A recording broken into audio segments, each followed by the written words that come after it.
आपने गौर किया होगा कि भारत की नदियों में एक खास बात यह है कि यहाँ की सभी नदियाँ एक ही दिशा में बहती हैं।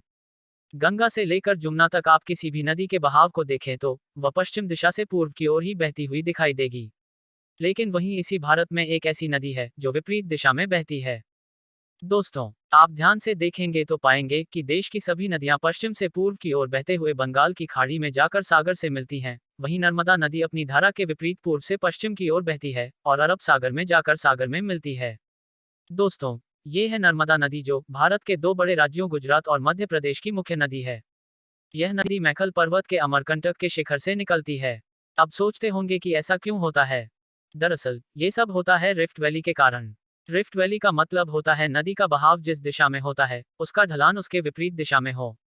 इसी ढलान की वजह से नर्मदा नदी का बहाव पूर्व से पश्चिम की ओर है।